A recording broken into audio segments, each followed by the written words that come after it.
जहाँ धरती खत्म होती है और अथाह समुद्र की लहरें दिखाई देती हैं, वहाँ शुरू होती है आस्था की एक अद्भुत गाथा, जहाँ श्री राम स्वयं भगवान शिव की शरण में आए। इसी स्थान पर रेत से बना एक शिवलिंग, जो आज दुनिया के सबसे पूज्यनीय ज्योतिर्लिंगों में से एक है। श्री राम और भगवान शिव के बीच का दिव्य रहस्य क्या था? हनुमान जी क्यों दुखी हो गए थे? और वह कौन सा चमत्कार था जिसने इस स्थान को रामेश्वरम बना दिया? चलिए आज जानते हैं एक ऐसी कथा जो केवल पौराणिक नहीं, आत्मा को छूने वाली है। त्रेता युग का वह काल जब अधर्म का संहार करने हेतु श्री राम रावण से युद्ध करने जा रहे थे। श्री राम समुद्र तट पर खड़े थे, लंका की ओर देखते हुए। उनका संकल्प था अधर्म का अंत करना। लेकिन एक प्रश्न उनके हृदय को मथ रहा था, रावण तो भगवान शिव का परम भक्त है और मैं उसी का वध करने चला हूँ। क्या बिना भगवान शिव की कृपा के यह संभव है?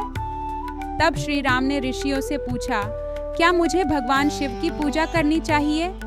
तब ऋषियों ने श्री राम को उत्तर दिया, हे राघव, यदि आप रावण का वध करना चाहते हैं तो पहले भगवान शिव की कृपा प्राप्त करना अति उत्तम होगा। भगवान शिव जीवन और मृत्यु के स्वामी हैं।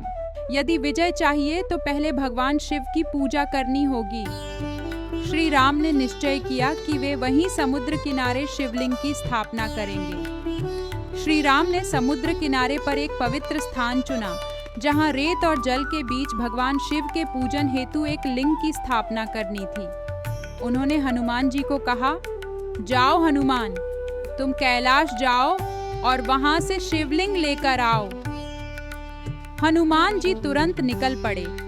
समय तेजी से बीत रहा था।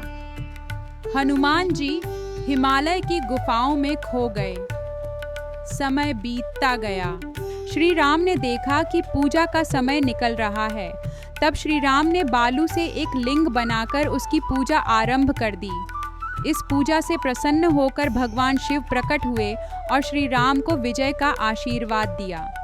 जब हनुमान जी लौटे तो पूजा समाप्त हुई देखकर बहुत दुखी हुए, परंतु प्रभु श्री राम ने मुस्कुराते हुए कहा, हनुमान, तुम्हारा लाया हुआ लिंग भी यहाँ पूजित होगा। श्री राम ने हनुमान जी के द्वारा लाए गए लिंग को पहले से स्थापित लिंग के साथ ही स्थापित कर दिया। भगवान राम का बनाया हुआ बालू का शिवलिंग कहलाया रामलिंगम और हनुमान जी का लाया हुआ शिवलिंग कहलाया विश्वलिंगम। एक अन्य कथा के अनुसार श्री राम ने लंका विजय से लौटकर ब्रह्म हत्या के पाप से मुक्ति के लिए ऋषि मुनियों के कहने पर भगवान शिव की पूजा यहाँ की थी और कैलाश पर्वत से शिवलिंग लाने के लिए हनुमान जी को भेजा था। लेकिन देरी होने पर माता सीता ने स्वयं समुद्र तट पर रेत से एक शिवलिंग बनाया और श्री राम ने उसकी पूजा की। जब हनुमान जी शिवलिंग लेकर लौटे तो उसे सीता जी द्वारा स्थापित शिवलिंग के बगल में ही स्थापित किया गया। तमिलनाडु के रामेश्वरम द्वीप पर स्थित यह शिवलिंग 12 ज्योतिर्लिंगों में से एक है। रामेश्वरम सिर्फ एक ज्योतिर्लिंग नहीं, बल्कि यह हिंदू धर्म की 4 धाम यात्रा का पवित्र दक्षिण द्वार है। रामेश्वरम वह दिव्य स्थान जहां श्री राम और शिव जी का मिलन हुआ। यह एकमात्र ज्योतिर्लिंग है जिसे भगवान विष्णु के अवतार श्री राम ने स्थापित किया। रामेश्वरम के विषय में कहा गया है, सुताम्रपर्णी जलराशयोगे निबध्य सेतु विशिखैर असंख्य श्री रामचंद्रेण समर्पितम तम रामेश्वराख्यम नियतम नमामि, जिसका अर्थ है, मैं उस रामेश्वर ज्योतिर्लिंग को नमन करता हूँ जो श्री रामचंद्र जी द्वारा सुताम्रपर्णी यानी समुद्र के जलराशि के ऊपर असंख्य बाणों से सेतु पुल बांधकर स्थापित किया गया था। रामेश्वरम में समुद्र स्नान के बाद मंदिर में स्थित 22 कुंडों में स्नान करने से सभी पापों का क्षय और मोक्ष की प्राप्ति होती है।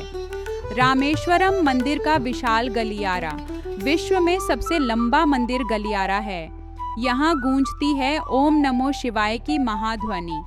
रामेश्वरम हमें यह सिखाता है कि विजय केवल शस्त्र से नहीं, श्रद्धा और भक्ति से मिलती है। और जब श्री राम भी भगवान शिव की शरण में गए तो हमें क्यों संकोच हो। यदि आपको यह कथा श्रद्धा से भर गई हो तो इस वीडियो को शेयर करें, कमेंट में लिखें हर हर महादेव और सब्सक्राइब करें हमारे चैनल को, जहां हर कथा, हर मंत्र, हर ज्योतिर्लिंग बने आपके जीवन का दीप।